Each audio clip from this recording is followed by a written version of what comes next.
All right.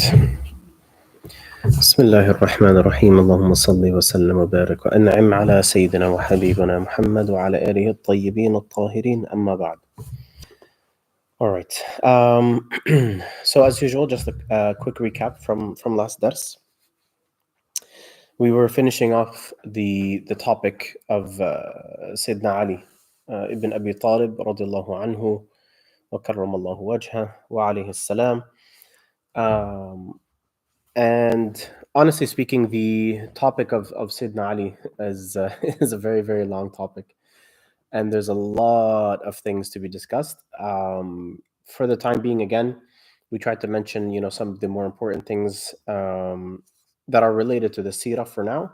There are other issues that we're going to cover later when we come to, for example, the story of, or the seerah, I should say, of Sayyidina Aisha, radiallahu anha. And we're going to talk about, those circumstances or events that happened with her and with Sayyidina Ali, alayhi salam, etc. We'll discuss that once we get to her. And today, inshallah, we're going to continue along with the children of Abu Talib. Okay, because we were still in the children of Abu Talib, and we're going to continue with that. And then we're going to move along to the other uncles of the Prophet sallallahu alaihi wasallam, the paternal uncles, right? So from the father's side. All right. So today we get to الصحابية الجليلة السيدة فاخته بنت أبي طالب. So her name, again, this is the cousin of the Prophet sallallahu alaihi wasallam, so the sister of Sayyidina Ali. Okay, the daughter of Abi Talib, and her name was Fakhita, but she was known as Hani. Okay, her name was Fakhita, but she was known as Hani. كانت أصغر سنا من النبي صلى الله عليه وآله وسلم. She was just a few years younger than the Prophet صلى الله عليه وآله وسلم. فصيحة جميلة جليلة ذات مواقف أصيلة نبيلة تدل على شرف تربيتها وعلى علو كعبها وعظم مكانتها. So she was extremely, again, and this is the case for, subhanallah, all of the family of the Prophet alayhi salatu wasalam and anybody from Banu Hashim. Extremely generous, extremely honorable, extremely beautiful as well. In their appearance, in their conduct, in their speech, subhanallah, just everything about them was just a radiation of beauty. ولدت في مكة المكرمة بعد مولد النبي صلى الله عليه وسلم ب3 سنوات تقريبا. So she was born in Mecca about 3 years after the Prophet صلى الله عليه وآله وسلم was born. Okay, so she was about 3 years younger than the Prophet صلى الله عليه وآله وسلم.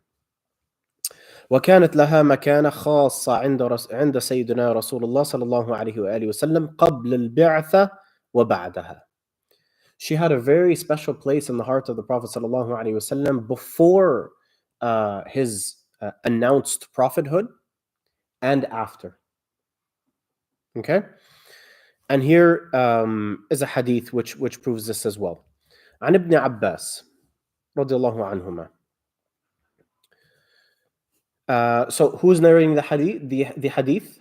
Her cousin, Ibn Abbas. Abbas is one of the uncles, right? Radiallahu an. Ibn Abbas, his son. So one of her cousins. All right? قال, he said, خطب النبي صلى الله عليه وآله وسلم إلى إلى أبي طالب ابنته هانئ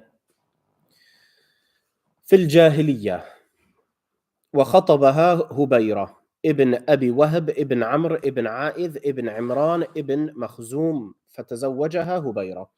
So during the days of Jahiliyyah, so prior to Islam, so prior to the announced prophethood of the Prophet sallallahu alaihi wasallam, the Prophet sallallahu alaihi wasallam asked for her hand in marriage from his uncle Abi Talib.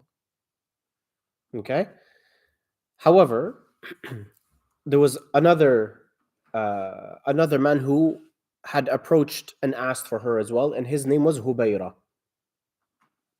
Okay, and Abi Talib, the uncle of the Prophet ﷺ, decided to allow his daughter Fakhita or Ummi Hani marry Hubayra and not the Prophet ﷺ.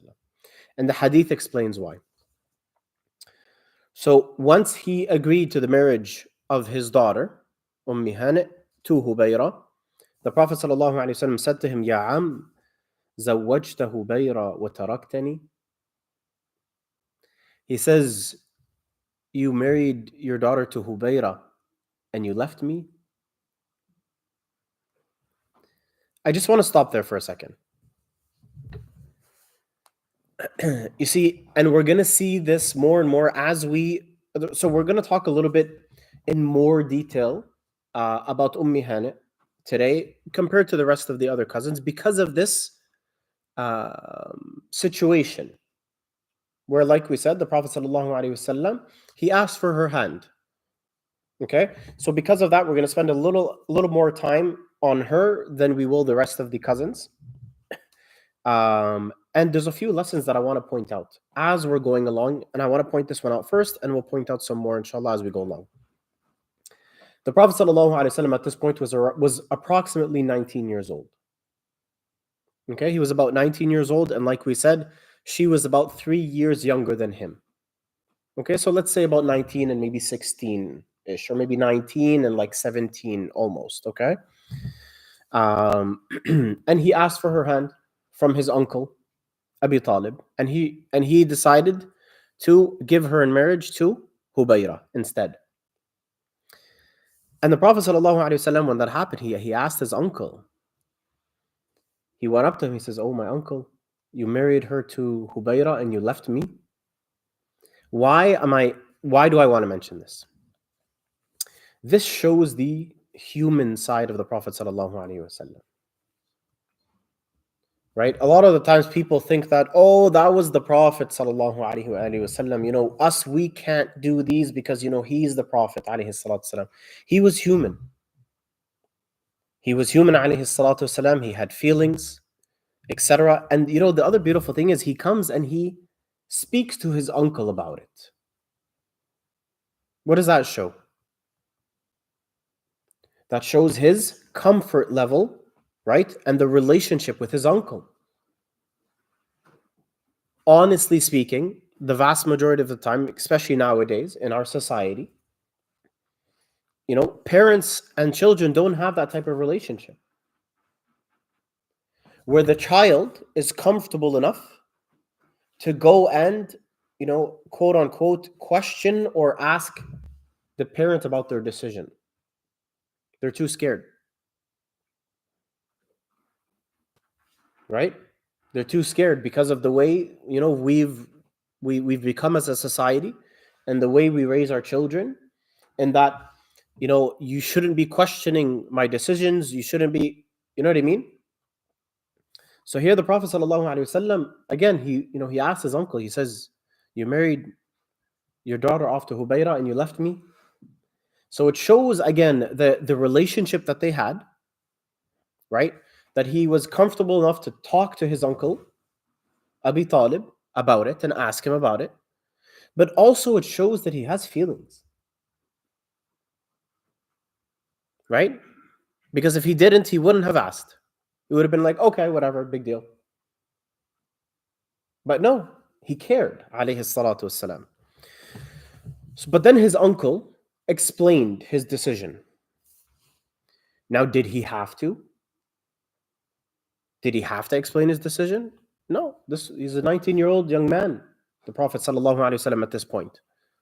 Right? And Abi Talib is a full-grown man.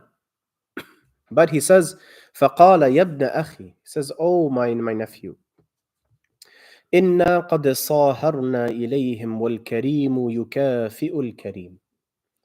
He says, you know that when people of, you know, honorable people, right, they come and they ask from something of you, people of honor, cannot turn them away.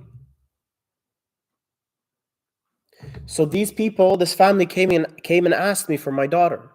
So I can't turn them away. I can't say no. And basically what he's telling him is that he's telling him, you are my son. You are like my son. I can say no to you. Right? But when other tribes or other families come and ask something of us, it's not befitting of us to say no. So I had to give her in marriage to him. And he says, why? Because he said there was no let's call it an excuse, if you would, right? There was no legitimate reason or excuse for me to refuse. Because for example, there's certain things that they measured, these types of decisions by age, by tribe, by family, all these things, etc. So, so many things, all the criteria all fits. So we didn't really have a reason to say no. So I couldn't say no. So we agreed to the marriage. ثم أسلمت ففرق الإسلام بينها وبين هبيرة. And then later on, because again, remember, this is pre-Islam, before Islam, right? All this happened when he was about 19 years old, alayhi salatu wassalam. Now, years later, approximately, 20 years later or even more, okay, the Prophet sallallahu alaihi wasallam is now announced as a prophet. And at one point after Islam finally came, Hani or Fakhita accepted Islam. Okay? And as we spoke in the past, depending on the situation and the scenario, if someone travels and this and that, Islam had separated her from Hubayra. Because he had not accepted Islam, she did, and he actually traveled and went away, and he left. He traveled and he left her because he didn't want to accept Islam, and he saw like the Muslims were kind of taking over. He didn't want to accept Islam at the time. And so she ended up having to get divorced from him. Very much later after prophethood. Okay? And at close to the end of the life of the Prophet ﷺ, the last few years, okay, the Prophet ﷺ went and asked for her hand again.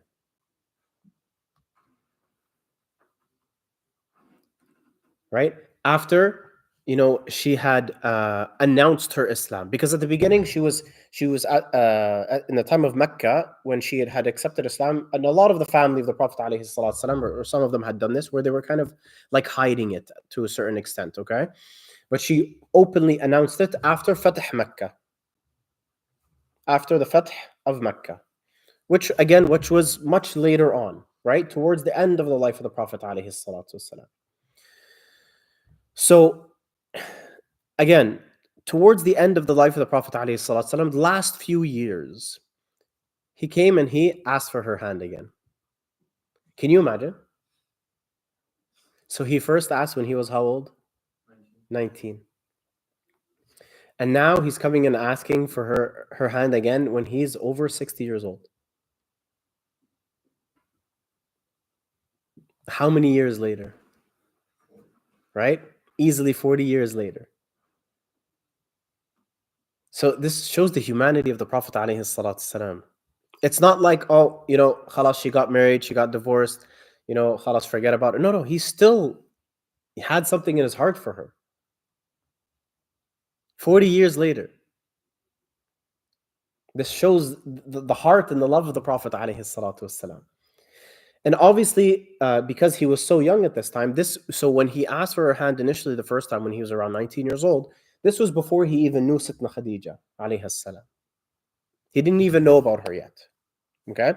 And at the time he was working with his uncle Abi Talib when they would go to the market of Suq Ukad, and he would sell we'll get into that a little bit later, but he would sell like a material or cloth for clothing. He would sell perfumes, etc.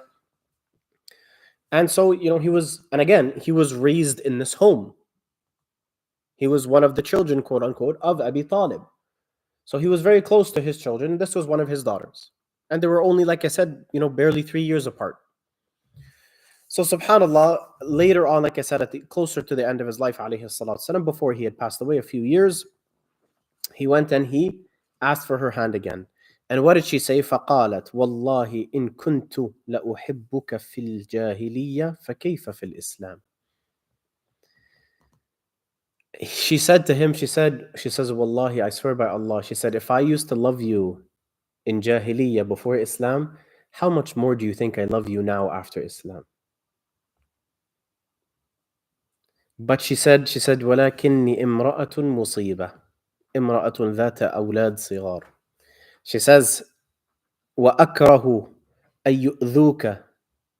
She says, however, I am a woman who I have children, and I fear that my children will bother you or would get in your way. And I don't want my children to ever harm you with anything that they do or say. So he felt the resistance from her for that reason, and he didn't want to push her and he didn't want to force her, of course.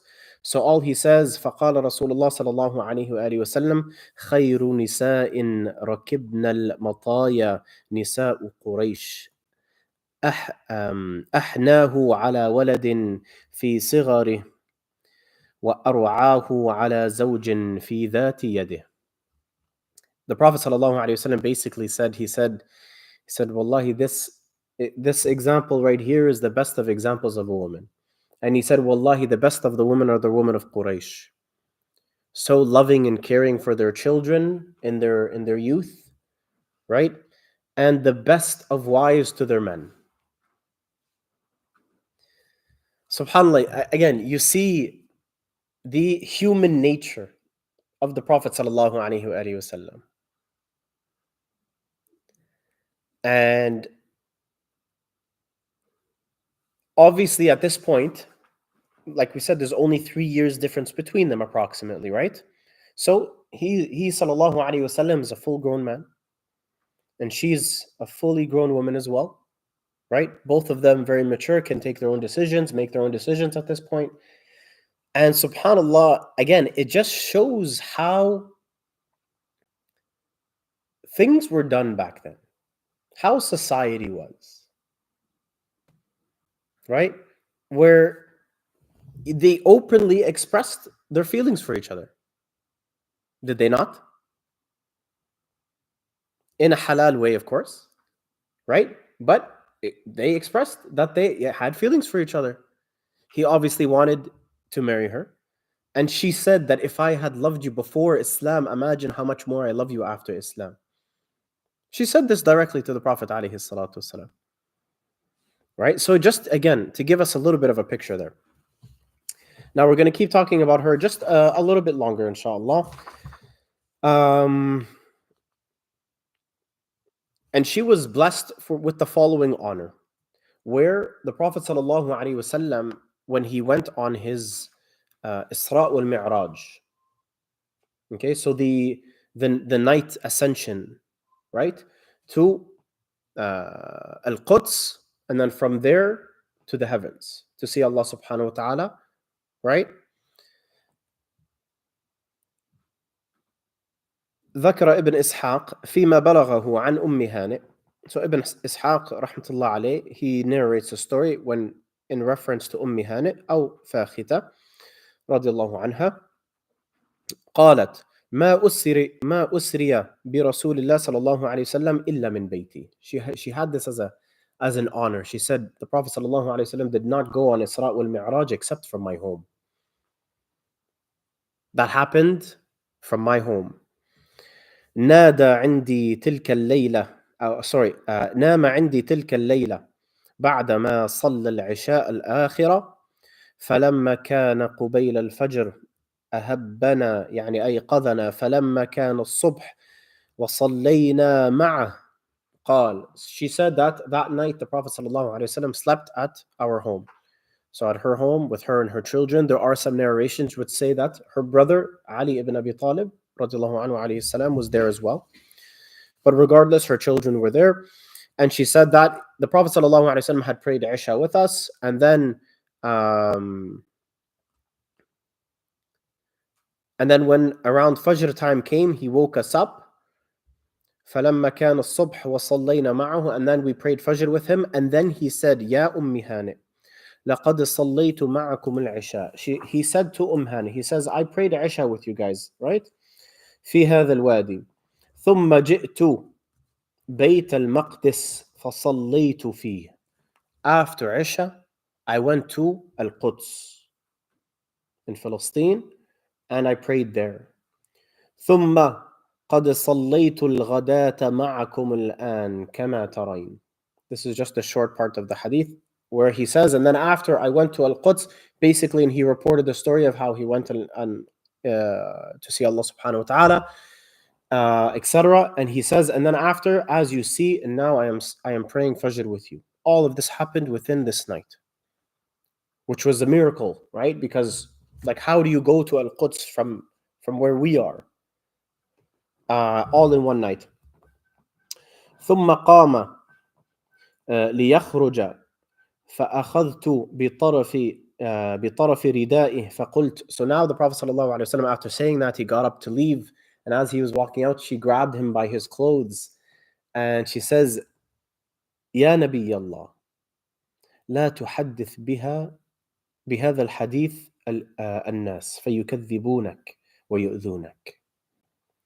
قال والله لأحدثنهم. أو فقال والله لأحدثنهم.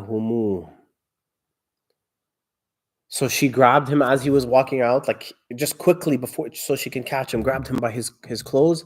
And she said, "O Prophet of Allah," she said, "don't tell people this story because they're not going to believe you like we believe you.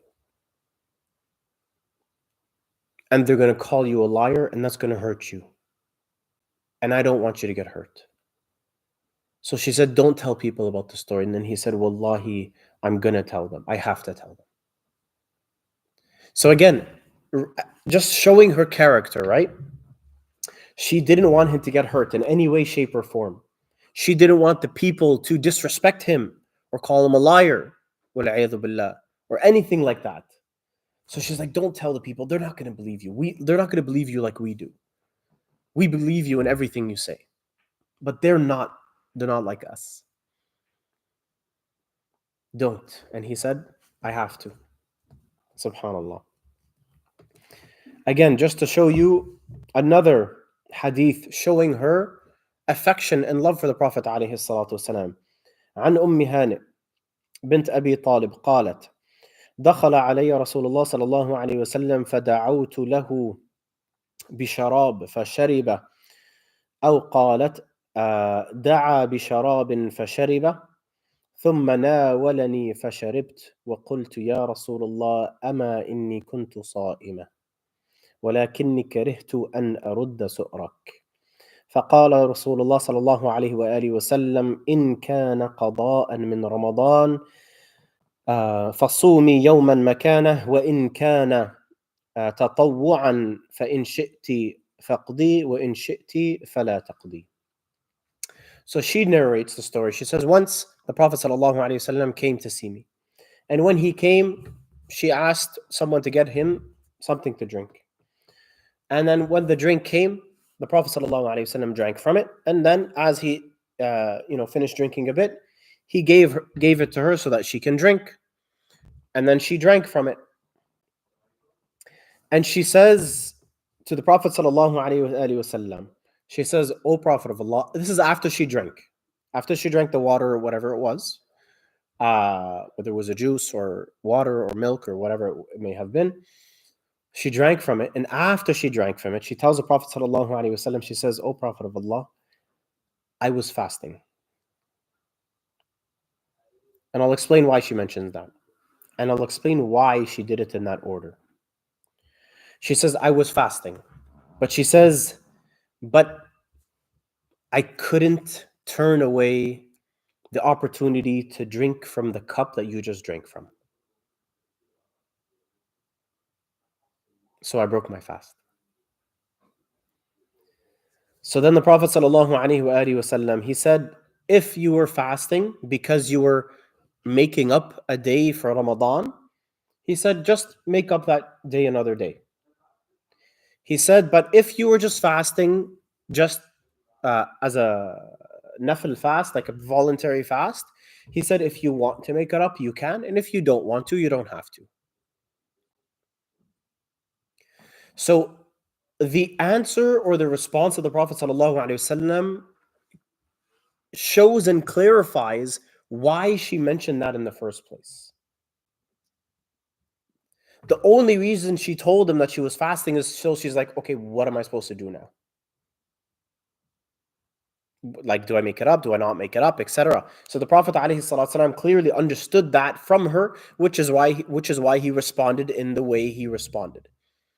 Otherwise, as you notice, she could have been like, oh, I'm fasting, thank you, and not have drank from it, right?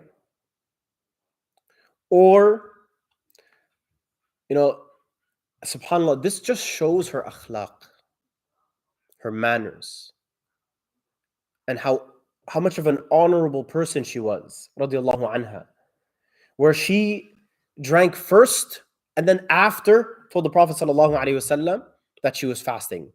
Why? Instead of, being like, oh, yeah, you know what, I'm fasting and I'll break it for you. Okay, no problem. She wouldn't have told him anything. But because she didn't know what to do in this situation, she had to ask the question. But only after she broke it. Because she wanted to make sure that it was broken for the sake of being able to drink from the cup of the Prophet ﷺ. Again, just to show the way, subhanallah, it's very sad. Wallahi, it's very sad. Unfortunately, we're in a society and in a community, even amongst the Muslims, where people are framed as, too sensitive, okay? Because of how careful they are with their words and how careful they are and the standard that they hold people to for their words.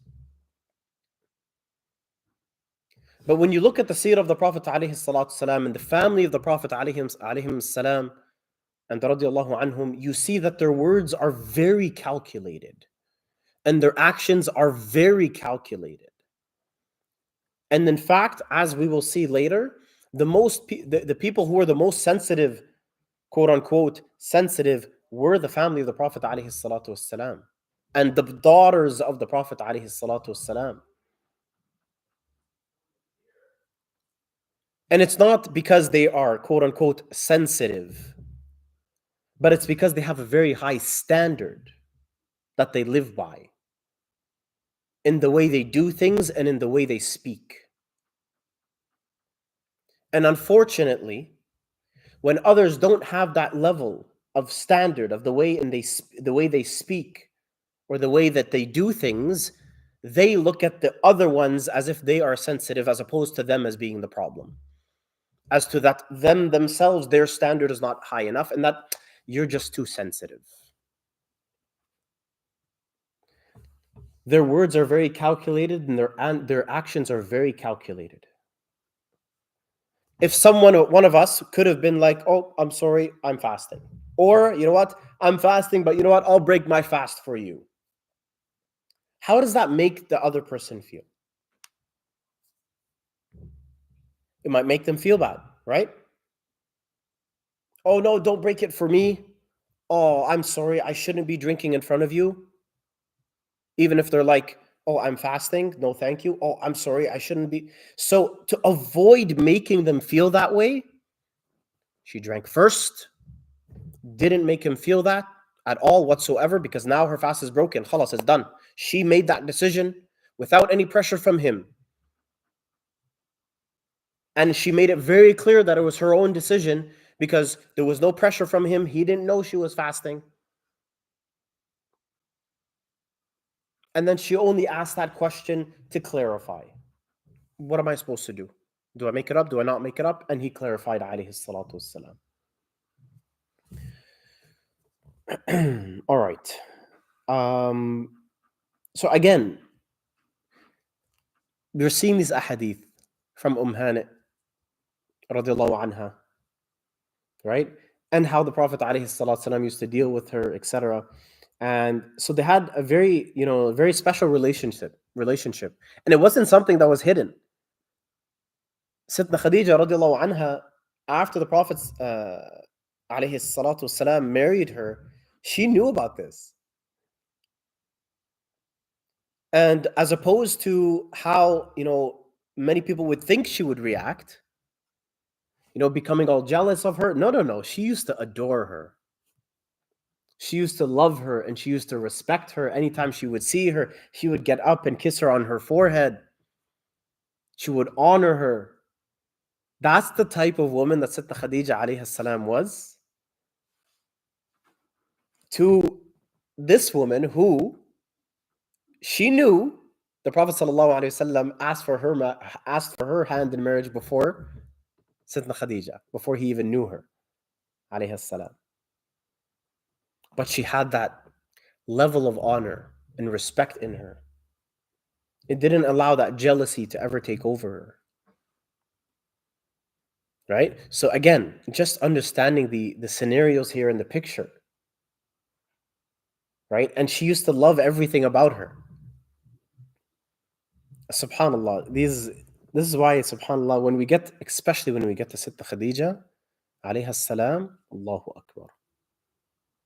Allahu Akbar. Sitta Khadija, radiallahu anha wa alayha salam, was unlike any other woman. And the Prophet alayhi salatu wasalam, as you will see later, inshallah, once we get to her, made that very clear. He made that very clear to anyone and everyone that Sittna Khadija was the perfect woman. His first wife, and the one he spent the majority of his life with, alayhi salatu wassalam. We'll get there, inshallah. Now, another story or narration in reference to Hani radiallahu anha. عن Hani. Again, she is the one who is narrating the story. أنها ذهبت إلى النبي صلى الله عليه وسلم يوم الفتح. So on the day of the Fath of Mecca, right, like we said, which is in the later days of Islam, right? She went to see the Prophet صلى الله عليه وسلم and قالت فوجدته يغتسل وفاطمة عليها السلام تستره بثوب فسلمت وذلك ضحى. So she said, I went to go see the Prophet صلى الله عليه وسلم on that day, of the day of the Fath, of Fath Mecca, or the conquering of Mecca, when they went back finally. She said, and I found that he was showering, right? Because there was a specific location where people used to shower and where people used to use the washroom. Okay, there was very well-known locations that if somebody needs to shower, they go to this area. Somebody needs to go to the washroom, they go to this area. Okay. And she said, and I noticed he was basically showering, and Fatima alayhi salam was kind of, covering him with some clothes or some cloth, if you would. Okay, so she was kind of like holding up the shower curtain, if you wish. Okay. And then she gave salam to the Prophet sallallahu alaihi wasallam, and she says that it was during the day. فقال من هذا, as he's showering alayhi salatu salam, he can't see who it is. Obviously, Fatima alayhi salam is holding up the shower curtain, if you would. He's like, who is this? She said salam, and he's like, who is this? فقلت أنا أم هانئ. She said, I am هانئ. قلت يا رسول الله صلى الله عليه وآله وسلم زعم ابن أمي. So she goes to complain to the Prophet sallallahu alaihi wasallam, And she says to him after she gives the salam and all of that, and he asks who it is, and she says she says, I'm Hani. She says, my brother, يعني Ali ibn Abi Talib, radiallahu anhu. He says he has promised to kill a man whom I have given my protection. I gave my word that I'm going to protect him and he's going to have my protection. And my brother, Ali, alayhi salam, swore that he's going to kill him. He was one of the enemies. Okay? But she said, what did she say? She said, and the man is from the family Fulan ibn Hubayra. From the family of who? Hubayra. Who was Hubayra? We spoke about him very shortly ago. The one who married the wife that the Prophet wanted to marry. Exactly. Allah yaftah alayk. So Hubayra was the one who ended up marrying Hani, who at this point they were divorced. Right? Because as we said, when Islam came and she accepted Islam, they got divorced, etc. Several years later, at the time of Fatah Mecca, the conquering of Mecca, she promised to protect these people. From who? From her ex's family. Which was way back when. But they had that much honor that even if it's her ex's family, even if they're not Muslims, she gave her word to protect them. So she went to the Prophet ﷺ complaining that my brother said he's going to kill them. Ali alayhi salam. So فقال رسول الله صلى الله عليه وآله وسلم قد أجرنا من أجرت يا هانئ. And the Prophet sallallahu alaihi wasallam said to her, he said, whomever you have given your protection, we give our protection. O Hani. If you gave your word that we're going to protect them, we're going to protect them. That's it. It's done. فلما فرغ رسول الله صلى الله عليه وآله وسلم من غسله قام فصلى 8 ركعات ملتحفا في ثوب. And then after he finished his shower, he ended up going to pray, etc. أعلنت إسلامها يوم الفتح, and she, like I said, announced her Islam on the day of Fatah Mecca. She was prior to that Muslim, but in secret. ولها مناقب كثيرة. توفيت في سنة 40 من الهجرة. She passed away in the year 40 after Hijrah. رضي الله عنها. And that covers Hani, radiallahu anha. As you can see, subhanallah, aside from the ones we mentioned, she has many, many other virtues as well. But again, depending on their importance in the seerah, we'll focus on them accordingly. And as you can see, she obviously had a very special place in the heart of the Prophet sallallahu alaihi wasallam. Like we said, imagine he asked for her hand when he was about 19, didn't work out. Right? And then 40 years later, he asked for her hand again. And then she refused only because of her children. She was afraid that they may, bother the Prophet ﷺ, especially being at this, obviously he was in his 60s, at the early 60s at this point. And she's like, I don't want them to, say anything to bother you, to do anything to bother you, etc. So she refused, even though she admitted how much she still loved the Prophet ﷺ, and even more after Islam. Subhanallah.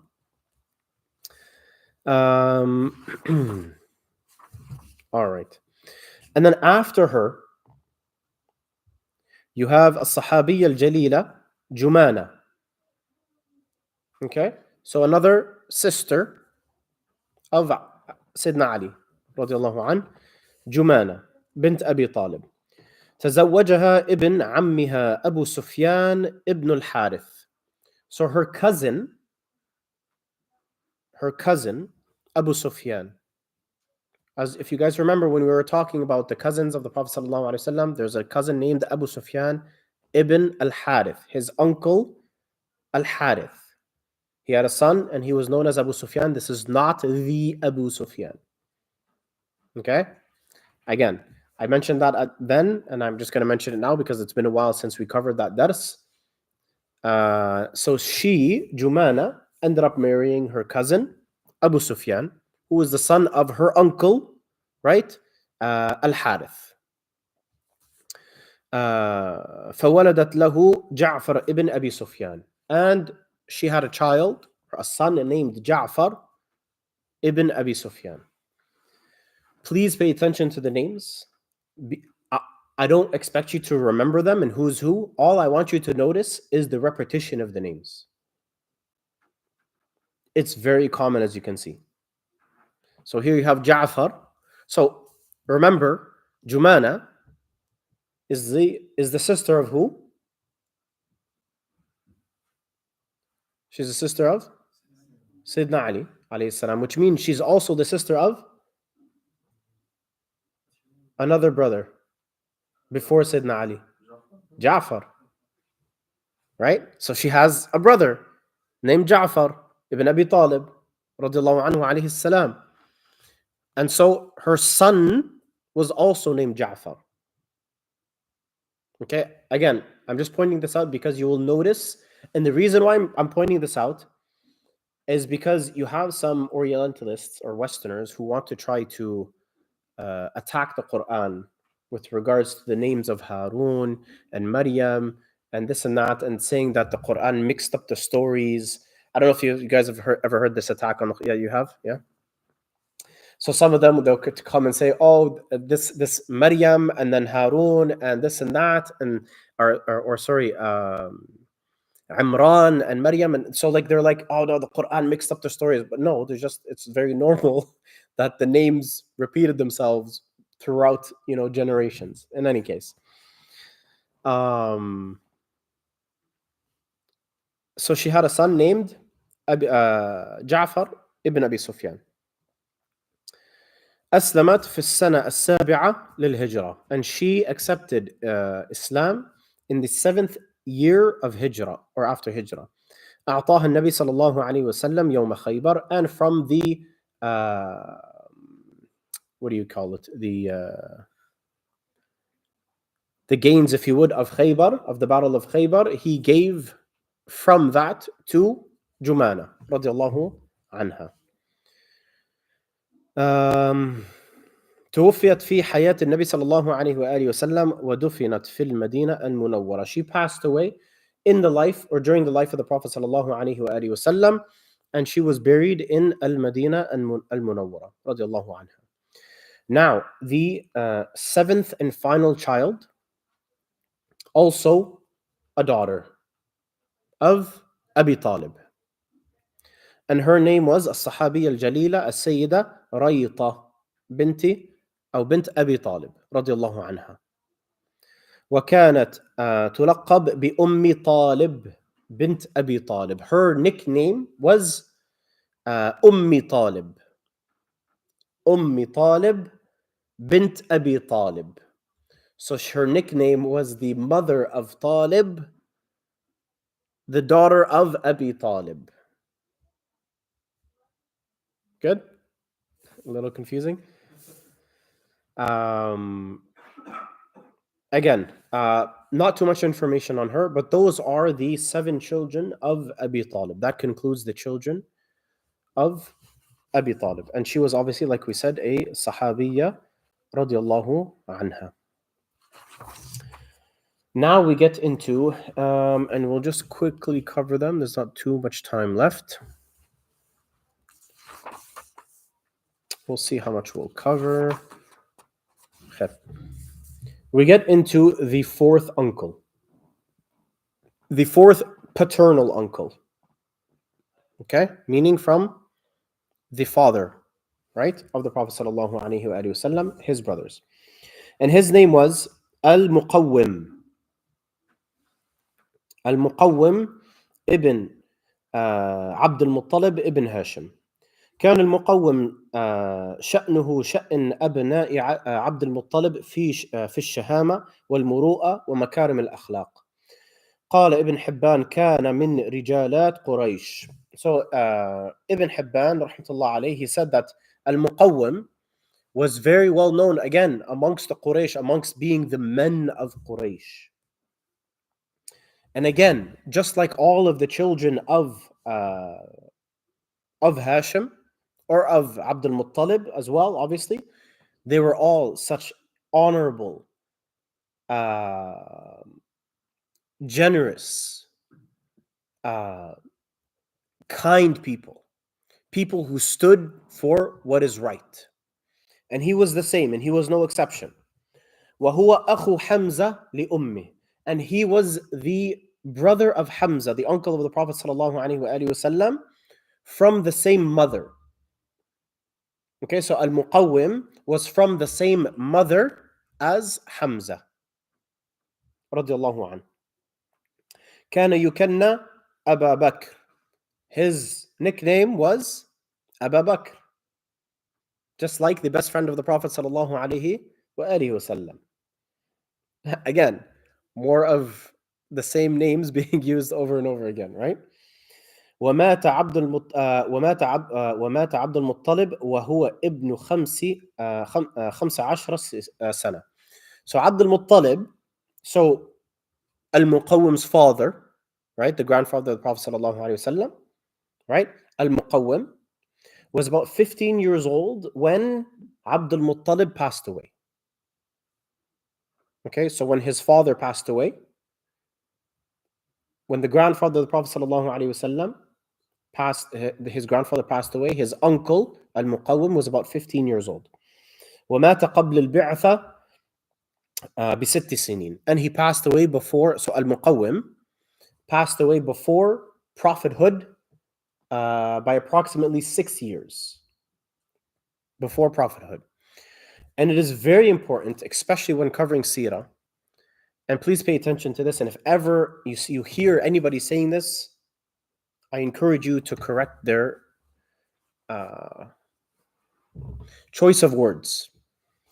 It's very important to say in these situations, مَاتَ قَبْلَ الْبِعْثَةِ, that he passed away or she passed away before prophethood, instead of saying مَاتَ كَافِرًا, instead of saying that they died as a non-Muslim. We don't know that, because as we discussed in the past, there's different categories of people who will be successful on the Day of Judgment, even if they passed away prior to prophethood, right? So it's very important to be very careful with our words. He did not have any boys. He had 3 daughters. Okay? And they were As-Sahabiyya al-Jalila As-Sayyida, and they were all Sahabiyat radiallahu anhunna. The first being Hind. Her name was Hind bint al-Muqawwim radiallahu anha. The second is Arwa bint al-Muqawwim radiallahu anha. And the third is known as Amr or Fakhita. Who was Fakhita as well? We just spoke about her. Hani. Her name was Fakhita. Right? Hani, the one we were just talking about, right? Her name was Fakhita. So again, all of these names are names you're going to hear over and over again. Hind, Arwa, right? Those are very popular names in the seerah, right? I'm sure you guys have heard them before. Hind and Arwa, very popular. And then Fakhita, we literally just spoke about her as well, subhanAllah. So you have, again, amongst the cousins, people with the same name. Right? You have them separated amongst different generations, and you also have them amongst the same generation, and they're cousins. And nowadays, subhanAllah, I can't tell you how many times I've heard this. When people are discussing naming their child, and they have a beautiful name that they love. Okay? For example, whatever, be it Fatima. right? They love that name. They want to name their child that name, but then they're like, ah, my friend named her child Fatima, so I can't do it. Or I know this family, they know someone who they named their child Fatima, so I can't. Well, why not? If you love the name and you want to name your child Fatima, you're the only one losing out. And then subhanAllah, here, look how the societies have changed, eh? Here, amongst cousins, you have Fakhita and you have Fakhita. Adi, no big deal. You guys want to name Fakhita? No problem. We're going to name Fakhita. Okay, so what? We like it, you like it. Cool. Nice.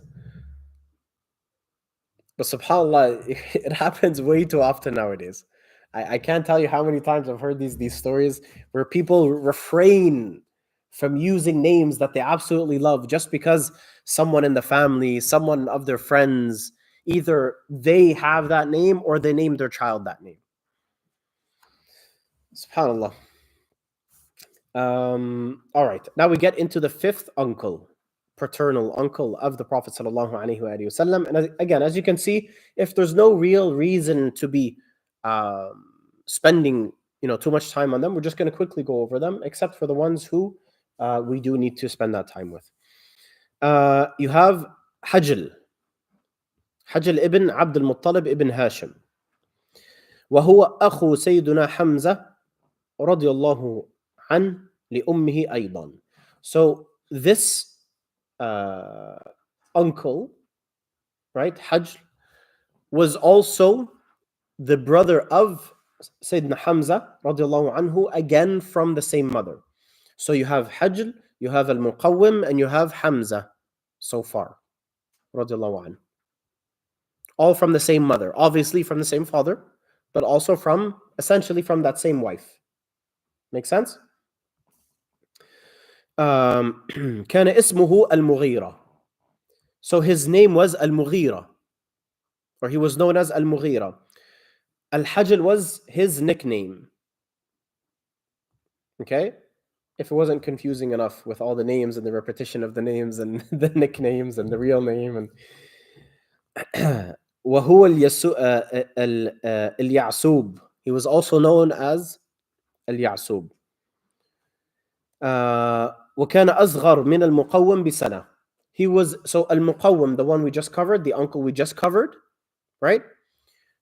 Hajl was about a year younger than Al-Muqawwim. So they were right after each other. Okay? So he was about a year younger than him, and subhanAllah, مات بعد المقوم بسنة. And subhanAllah, when Al-Muqawwim passed away, Hajl passed away a year after. So they literally lived the same number of years. Right? SubhanAllah. So there was a year difference in the time that they were born, and there was a year difference in the time that they passed away. وَلَمْ يُدْرِكِ الْإِسْلام. And of course, just like Al-Muqawwim, he also did not have the chance to see Islam and passed away before Islam.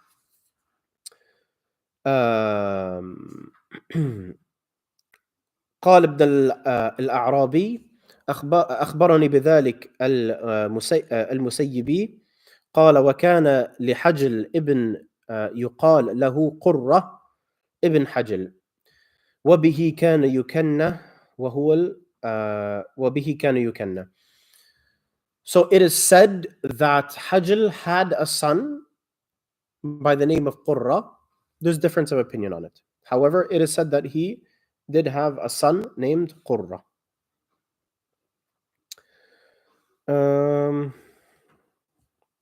وذكر أبو جعفر البغدادي في كتابه أن قرة ابن حجل ابن عبد المطلب حضر معركة أجنادين وكانت هذه الحرب في آخر عهد سيدنا أبي بكر رضي الله عنه في فلسطين سنة 13 للهجرة. There is an opinion which says that the son of Hajl, being Qurra, right, was a part of the battle which was which was known as Ajnadin, okay, which is at the end of the time or the Khilafah of Abu Bakr radiallahu anh, apparently, which was in Palestine at the time.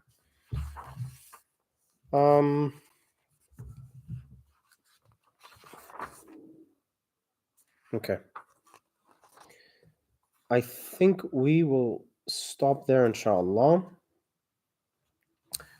Just to give you a little heads up, so next class we are going to be covering a few, obviously, other uncles of the Prophet sallallahu alaihi wasallam, and then we're also going to be covering Abu Lahab, right? Who was the uncle of the Prophet sallallahu alaihi wasallam. We're going to talk about his name. We're going to talk about what Abu Lahab means and how he got that nickname and what that nickname means, etc. And then obviously Abu Lahab, because of his what do you want to call it? His presence in the seerah, right? Or his effect, if you would, in the seerah. Obviously, we're going to spend not too much time. We'll most likely finish the discussion of Abu Lahab next dars, inshallah, as well. And we may even, complete that dars with Abu Lahab, but we'll see, inshallah.